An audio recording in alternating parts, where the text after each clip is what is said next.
The first time I looked at Forge World, and I was like, oh, hey, cool, that's, oh, holy, you guys did what? There's just way too much. You can't keep it all in your head at once. It was so beyond our production capability. We were just like, you know, that's crazy. We can't do that.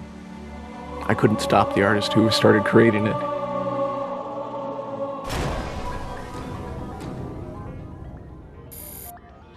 Forge is our editing tool that players can build their own maps. I mean, at its core, it's a map editor. We always had this vision right from the get-go, which is anyone can build anything. Giving the fans the tools, they can take it and run with it and make it their own.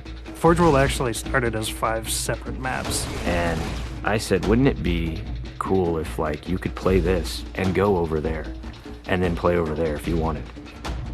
And Forge World was born. There were a lot of people telling us that, no, you cannot ship this as one big map. We have this awesome new automatically generated LOD system called impostering that makes objects that are really far away really cheap to draw. We're pushing what we can do with the Forge budget, so that lets us have many more objects up on the screen at once, which lets us put more objects into Forge. Interesting to take the Banshee or Falcon out for a spin in Forge World. These actually takes a while to get from one into the other.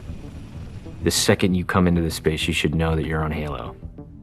Our old friend, the Forerunners, come back because the Forerunners create all sorts of cool, interesting pieces of geometry. We wanted to give people a variety of locations that they could forge in a different way. So a gulch, an island, an interior, a very small outdoor pocket, and then the rock, which was kind of based off Ascension. Let's use a lot of interesting parts in it so that people can manipulate it or we can change it. Why don't we bring back Blood Gulch and carve it all up into pieces so that people can start manipulating it in interesting ways. And then Sanctuary was the other one.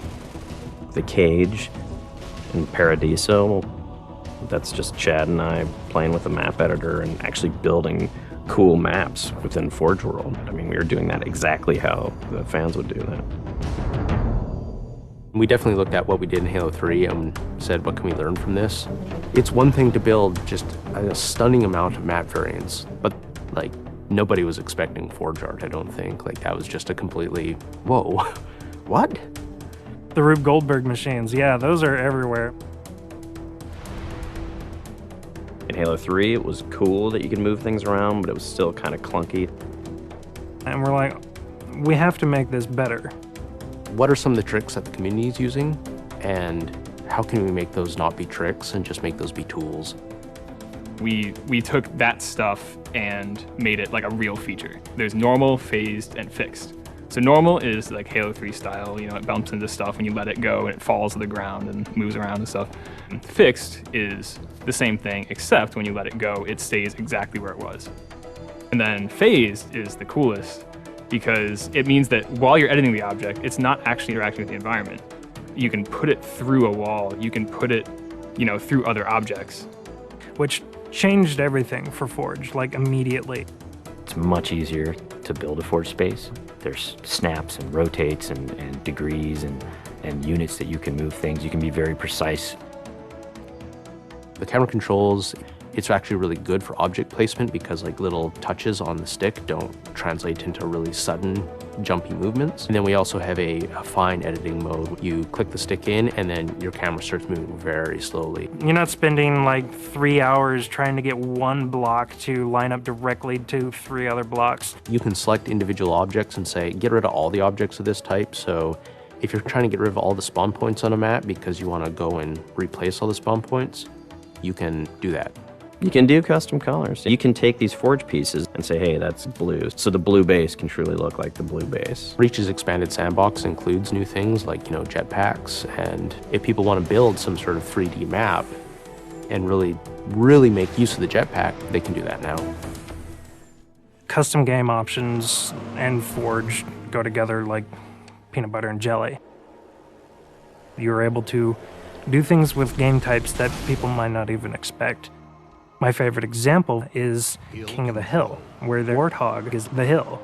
I'm super excited to see what people do with it when it goes out, because there's so much crazy stuff in there that's amazing. We are shipping maps on the disc that we made in Forge ourselves. So The tools are there. If you have the time and the talent, you can make it.